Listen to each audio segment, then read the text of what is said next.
신명기 34장 말씀 함께 나누겠습니다. 이제 신명기의 마지막 말씀을 이제 보게 되는데 이것 또한 하나님의 은혜인 줄 믿습니다. 우리가 하나님의 말씀을 통해서 이스라엘 백성들의 여정을 보는 것처럼 우리 인생의 여정도 하나님의 말씀에 비추어서 늘 바라보고 하나님 원하시는 대로 걸어가기를 주의 이름으로 축복합니다. 그래서 이 이스라엘 백성의 이 걸어오는 삶의 모양들이 범죄하기도 하고 하나님의 말씀을 순종해서 그 땅을 취하기도 하고 또 하나님께서 보내신 그 영원한 소망을 바라보고 적과 흐르는 그 가나안 땅을 점령해가는 모습을 통해서 우리가 인생의 하나님의 인도하심을 통해서 우리가 걸어가는 거라 이렇게 비춰볼 수가 있습니다. 여러분, 뒤에 것을 바라보지 말고 앞에 것을 바라보고 특별히 예수 그리스도께서 걸어가신 그 길을 바라보고 믿음으로 사시기를 주의 이름으로 축복합니다. 오늘 본문의 말씀을 보겠습니다. 34장 1절에 모세가 모압 평지에서 노보산에 올라 예리고 맞은편 비스가 산 꼭대기에 이름에 여호와께서 길앗 온 땅을 단까지 보이시고 했습니다. 모세를 가나안 땅에 들어가지 못하리라 했던 하나님의 그 말씀대로 모세는 그 가나안 땅에 들어갈 수가 없었습니다. 하지만 모세는 뭘 했느냐? 이스라엘 백성을 인도했습니다. 우리는 이 영적 의미를 알아야 합니다. 그래서 모세가 들어가지 못했으니까 안 되는구나 그렇게 생각할 것이 아니고 모세는 그렇게 쓰임받은 겁니다. 그것까지 쓰임받은 거죠. 그래서 율법은 하나님 앞에서 우리를 온전하게 하고 하나님을 더 알게 하는 것이지만 율법으로 말미암아 우리가 구원을 얻는 것이 아니다라는 거죠. 여러분, 다시 말씀드리면 우리가 그 율법으로 인해서 구원에 이르는 게 아닙니다. 그리고 우리가 때로는 말씀을 보고 율법을 보고 또 우리가 이렇게 살아야 하고 계명을 보고 이것이 우리가 행해야 될 바다 이렇게 깨닫지만 그것이 우리를 구원하지 않는다. 그러면 그러면 목사님 우리가 말씀대로 하지 않고 계명대로 하지 않고 율법대로 하지 않고 어떻게 구원에 이르겠습니까? 그것 자체가 구원에 이르는 것이 아니다. 구원의 근본은요 우리가 똑바로 알아야 하는데 솔라 그라티아 오직 은혜밖에 없다. 우리의 공로가 아니다라는 거죠. 이제 그 착각합니다. 사람들이 그렇게 하다 보면 우리가 계명대로 말씀대로 이렇게 법을 지키고 율법대로 살면 결국 우리가 잘하는 것이다. 그걸 잘하는 거죠. 그러니까 하나님 기뻐하시는 거예요. 하나님 기뻐하시죠. 하지만 결국은 하나님의 은혜로 되어지는 것이지 우리의 그 행위로 되는 것이 아니다라는 거죠. 그럼 행위가 필요 없느냐? 그렇지 않습니다. 믿음 있는 자는 반드시 행하게 되어 있습니다. 하지만 그 행위가 우리를 구원할 수는 없다. 다시 말씀드리는데 행위가 필요 없는 것이 아니고 너무나도 중요합니다. 너무나도 소중합니다. 믿음 있는 사람들은 반드시 그 믿음으로 행하게 돼 있고 믿음이 드러나게 돼 있고 그 믿음을 보이게 돼 있지만 우리가 그 행위를 의지해서 구원받는 것이 아니다. 어느 게 더 중요하냐? 제가 그 얘기를 하는 겁니다. 둘 다 중요합니다. 하지만 먼저 하나님의 은혜가 베이스가 되어야 돼요. 하나님의 은혜로 건너갈 수 있다. 그래서 율법을 뭐라고 합니까? 몽학선생이라는 겁니다. 몽학선생은 어린아이들을 유치원까지 데려가는 자를 몽학선생, 유치원까지 데려가는 노예다, 종이다 이 말이죠. 죄송한 말씀이지만 모세는 이스라엘 백성을 하나님의 나라까지 이끌고 갔던 종의 모양이라는 거예요. 그것은 영적 상징으로 율법을 얘기하는 겁니다. 말씀을 통해서 율법을 통해서 하나님을 알게 하고 하나님을 만나게 하고 하나님밖에 없음을 알게 하고 우리의 공로가 아님을 알게 하고 우리가 하나님의 전적 은혜로 되는구나를 깨닫게 하는 것이 모세의 역할이고 율법의 역할이고 그 또한 오늘날 우리의 모습이 되어야 한다는 겁니다. 우리가 구원할 수 있는 게 아니에요. 우리가 정말 애쓰고 힘쓰고 기도하고 중보하고 끌어오고 하지만 염소를, 양을, 사슴을 물가로 끌고 올 수는 있지만 먹는 건 본인들이 하는 거예요. 이게 참 힘듭니다.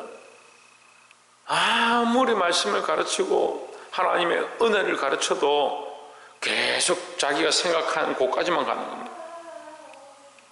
근데 우리가 뭘 알아야 하느냐? 이것이 우리가 할 수 있는 것이 아니구나. 그러니까 지금 우리가 지금까지 걸어와 있고 지금 내가 있는 것도 하나님의 전적 은혜이고 앞으로 되어질 모든 것도 하나님의 전적 은혜이니까. 어떤 사람들은 그러면 하나님 전적 은혜고 하나님께서 하실 거니까 그러면 나는 가만히 있으면 되겠네. 결국 언젠가는 그 사람이 알아서 회개하고 돌아올 거 아니냐. 천만의 말씀입니다. 우리가 하나님의 은혜인 줄 알면 그 은혜를 사모하고 붙잡고 하나님을 찾을 수밖에 없다라는 거죠. 그러면 우리가 왜 말씀대로 살려고 몸부림치고 율법과 계명대로 살려고 몸부림치고 우리를 쳐서 복종케 해야 합니까? 하나님의 은혜를 아니까요. 하나님의 은혜로 되었으니까요. 우리가 더 그렇게 할 수밖에 없지 않습니까? 이게 너무 모르는 거예요. 하나님의 인격적으로 모르니까. 그럼 부모님에게 왜 효도합니까? 부모는 원래 그냥 사랑하시는 거고 원래 우리를 향해서 사랑을 계속 베푸시는 존재인데 인간의 말로 우리 한없는 사랑을 계속 베풀어주는 이유 없이 값없이 계속 우리에게 사랑을 베풀어주는 부모인데 부모한테 왜 효도합니까? 효도할 필요가 없잖아요. 가만히 우리가 불효해도 내 마음대로 살아도 결국 나를 끝까지 사랑하실 거 아니에요. 그럼 뭐하러 말을 듣습니까? 부모 말을. 제가 예를 들어서 말씀드리는 거예요. 그것보다 하나님 더 완전하시다는 거죠. 우리 어떻게 해야 합니까? 그 하나님의 그 사랑에 못 이겨 더 감격해서 그 은혜를 알면 알수록 하나님 말씀대로 살아야 하고, 그러니까 효를 행하고 부모의 말씀을 듣고 청종하려고 하는 게 뭡니까? 그 사랑은 아닐까요? 그러니까 효는 부모를 안다. 그래서 부모를 없는 겁니다. 이것이 경외의 모양인데 이 한자에 보면 자식이 부모를 없는 거죠. 우리가 하나님을 알면 하나님을 경외할 수밖에 없는 거예요. 그러니까 말씀을 안다 하고 율법을 안다 하고 계명을 안다 하는데 하나님이 원하시는 대로 살려고 하지 않는 것, 은혜로만 됐습니다. 우리가 아무리 해도 우리의 공로로 안 되니까 은혜로 되지 않습니까? 이 모세도 못 들어갔는데 모세도 가나안 땅에 너는 보기는 보았지만 들어가지 못하리라. 4절에 여호와께서 그에게 이르시되 이는 내가 아브라함과 이삭과 야곱에게 맹세하여 그 후손에게 주리라 한 땅이라. 내가 내 눈으로 보게 하였거니와 너는 그리로 건너가지 못하리라 했습니다. 하나님 말씀대로 된 거죠.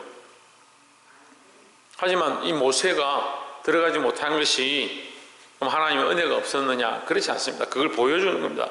그 백성들에게 그 불순종하고 하나님을 드러내지 아니한 모습에 대해서 가르쳐주는 것이고 오고 가는 세대 가운데 우리가 하나님 앞에 어떻게 해야 될지를 알게 하시는 것이지. 그래서 뒤에 그 모세에 대해 다시 말씀하는 거예요. 이 이후에 모세와 같은 선지자가 없더라. 우리도 떨어질까 두려워해야 되는 거예요. 모세같이 이렇게 쓰임받고 하나님 앞에 들어가지 못하는 자가 있는 것처럼 우리의 공로로 우리가 얼마나 노력하고 우리가 얼마나 해가지고 되는 게 아니니까. 그러니까 철저하게 하나님의 은혜로 돌아가야 한다라는 겁니다. 다시 말씀드립니다. 그러면 은혜냐 말씀이냐 율법이냐 계명이냐, 여러분 하나님의 전적 은혜로 구원을 받는 것이고 그 구원에 대하여 우리의 공로가 전혀 없음을 알아야 합니다. 그러니까 우리가 말씀을 지키고 계명을 지키는 것은 구원받은 백성의 마땅한 모양인 것이지 그 어떠한 행위로 구원을 얻는 것은 아니다라는 거죠. 늘 이 전적 하나님의 은혜를 아시고 하나님의 은혜를 사모하고 그 은혜 앞에 사로잡힌 바 된 그런 삶들로 사시기를 주의 이름으로 축복합니다. 9절 말씀 두 번째로 모세가 눈의 아들 여호수아에게 안수하였으므로 그에게 지혜의 신이 충만하니 했습니다. 여호수아에게 뭐가 충만했냐? 지혜의 신이 충만했다. 그것이 어디서 흘러왔느냐? 모세를 통해서 흘러갔다. 모세가 그 여호수아에게 안수하니까 지혜의 신이 그에게 충만했다. 여러분, 우리가 이 지혜의 신을 사모하시기 바랍니다. 이 지혜의 신은 성령을 말하죠. 왜 지혜냐? 왜 지혜냐? 하나님을 아는 자, 하나님의 깊은 곳을 아는 자, 성령은 하나님의 영이니 하나님의 깊은 곳을 통달하신다라고 말씀하십니다. 하나님 아버지의 마음을 아는 자, 하나님의 마음을 가진 분, 그분이 성령이라는 거죠. 그 성령 하나님이 우리 안에 오시면 우리가 뭘 합니까? 하나님의 마음을 아는 겁니다. 자꾸 엉뚱한 짓을 하는 거예요. 성령이 오면 뭐 방언하고 예언하고 뭐 그런 일들 하지 않겠습니까? 여러분, 이거 우리가 잘못 조명되어진 거예요. 성령이 오시면요, 하나님의 마음을 아는 거예요. 그러니까 그렇게 조명되기 시작하면 바꾸면요, 어떻게 됩니까? 방언은 하나님의 마음을 아는 겁니다. 방언을 통해서 내가 하고 싶은 말을 하느냐? 아닙니다. 방언을 통해서 그 뜻을 해석하게 되고 그 뜻을 알게 되면 하나님의 마음을 아는 겁니다. 예언을 하고 분별해서 뭘 하느냐? 하나님의 뜻이 무엇이고 하나님이 기뻐하시는 것이 무엇이냐? 그걸 알게 되는 거예요. 근데 인간들이 잘못 쓰는 겁니다. 자기를 위한 도구로 쓰는 겁니다. 여러분, 죄송한 말씀인데 한국 교회에 이 큰 이단의 줄기가 어디서부터 오느냐? 성령의 사역에서부터 옵니다. 성령의 사역이라 말하는 것은 성령께서 역사하신 사역이라는 것이 아니고, 성령이 역사하셨지만 그들이 뭘로 바꾸느냐? 인간의 도구로 바꾼 거예요. 그러니까 박태선이나 문선명이나 다 성령을 경험한 사람이라 볼 수 있습니다. 기적을 일으키고 병을 낫게 하고 사람들을 많이 살렸습니다. 근데 그들을 어떻게 합니까? 다시 다 지옥 백성 만들어버린 겁니다. 두렵건데 우리가 하나님의 은혜로, 하나님의 전적 은혜로 구원을 얻었으면 그 은혜 안에 똑바로 서 있어야 되는 거지. 그래서 성령을 받아서, 하나님의 은혜를 받아서 이 이스라엘 백성을 인도했더라. 여호수아가 그들을 순종하게 하고 그들을 그 말로 그들을 인도해서 가나안 땅에 들어가게 했더라. 그런 역할을 감당해야 하는데 그게 뭡니까? 그게 하나님의 뜻이고 하나님의 마음이고, 그리고 우리가 하나님의 뜻을 쫓아, 하나님의 마음을 쫓아, 하나님의 말씀을 쫓아 이 백성을 인도하고 바른 길을 걸어가야 하는데 자꾸 잘못 쓰는 거예요. 성령을 착각하는 겁니다. 그래서 막 신비한 능력이니 우리가 알지 못하는 뭔가 현상적으로 보여주고 뭐 아다다다다 해야 뭐 그게 무슨 방언이고, 그래서 단어적으로 배우려고 하고 행동적으로 배우려 하고,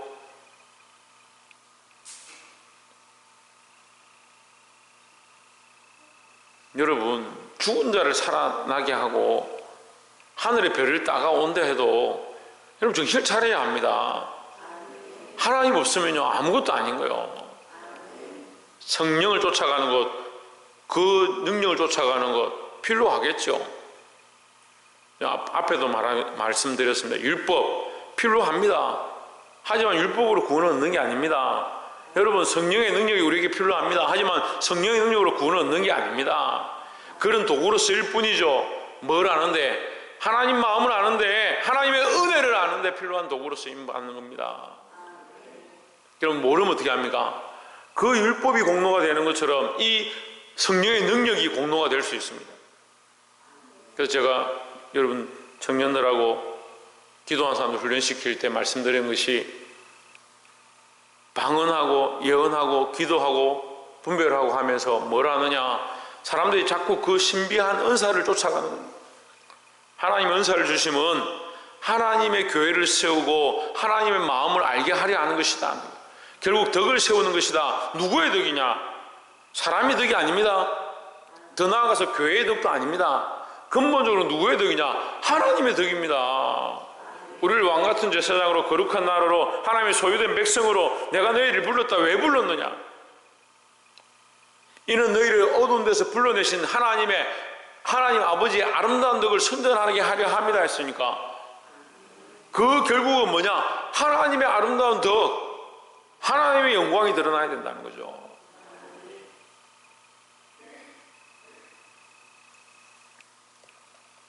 사랑하는 성도 여러분,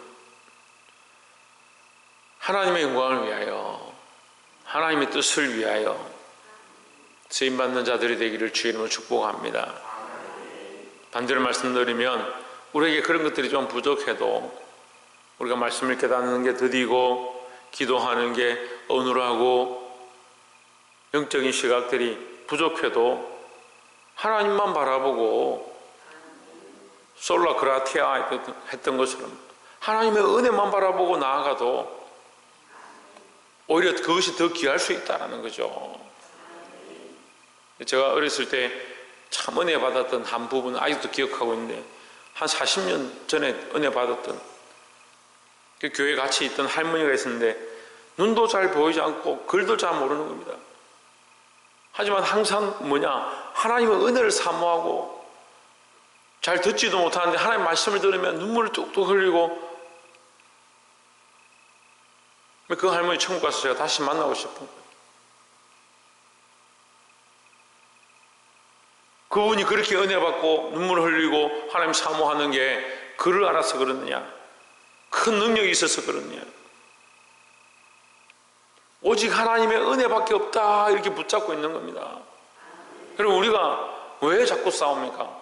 네가 잘했니? 내가 잘했니? 네가 공로가 크니? 내가 교회를 세웠느니? 내가 교회의 주인이니? 하나님의 은혜를 모르니까 그런 거예요.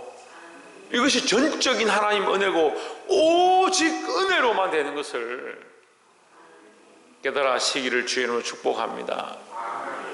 마지막 10절에 그 후에는 이스라엘에 모세와 같은 선지자가 일어나지 못하였나니 모세는 여호와께서 대면하여 아시던 자요, 여호와께서 그를 애굽 땅에서 보내사 바로와 그 모든 신하와 그 온 땅의 모든 이적과 기사와 있습니다. 여러분, 모세와 같은 선지자가 일어나지 못했다. 우리도 이 유언적인 말씀이 우리에게 이렇게 도전되어지기를 소망합니다. 그러니까 우리도 모세 같은 자가 되어야 하고 사도 바울 같은 자가 되어야 하고 우리도 예수님의 제자 같은 자들이 되어야 하지만 결국 모세와 같은 자는 일어나지 않습니다. 하지만 우리 같은 사람도 일어나지 않습니다. 그럼 우리 각자와 같은 자도 일어나지 않습니다. 그러니까 우리도 우리 각자의 모습대로 하나님 안에 지체로서 로마서 말씀을 통해서 우리는 그리스도의 각 지체다. 각 지체. 각각의 지체라는 거예요. 그 같은 팔이 없고 같은 다리가 없는 겁니다. 각각의 모양을 가지고 있는 겁니다. 우리 각자의 모양으로 하나님 앞에 충성하고 우리와 같은 자가 일어날 수가 없는 거죠. 저와 똑같은 사람이 어디 있겠습니까? 온 세계를 다 뒤지고 75억의 인구를 다 뒤져도 저하고 똑같은 사람이 없습니다. 지금 오고 가는 모든 세대 가운데, 앞으로 올 세대 가운데 없습니다. 그것이 하나님의 은혜입니다. 유일하게 우리를 향하신 하나님의 은혜입니다. 그럼 우리가 어떻게 해야 합니까? 이 모세와 같이 다른 선지자가 일어나지 않았던 것처럼 우리도 또한 하나님의 은혜만을 바라보고 내가 하나님과의 1대1의 전적 인격적 관계 안에 거룩하게 쓰임받는, 그래서 그런 자가 없었더라. 그렇게 속성 있는 자가 없었고 그렇게 말썽 일으키는 자가 없었고 그렇게 교회를 무너뜨린 자가 없었더라. 그것이 아니고 이 모세가 이스라엘 백성을 인도하고 바로와 대면해서 사단에게서 이스라엘 백성들을 구원한 자, 악한 어둠에서 빛으로 이끌어낸 자라는 영적인 의미입니다. 오늘 우리가 그렇게 쓰임 받아야 되는 거죠. 말씀을 맺겠습니다. 오늘 성금요 예배입니다. 예수 그리스도께서 어둠의 그 사망의 권세 아래 있던 자들을 십자가의 죽으심으로 인도하여 내셨습니다. 우리가 이 큰 은혜를 기억해야 될 줄 믿습니다. 우리의 공로나 우리의 방법이 아니라 하나님의 전적 은혜임을 늘 잊지 말고 우리도 예수 그리스도를 따라서 이 세상 가운데서 많은 사람들을 이끌어내는 거룩한 역할로 사용되어지는 저와 여러분 되시기를 주의 이름으로 축복합니다. 기도하겠습니다.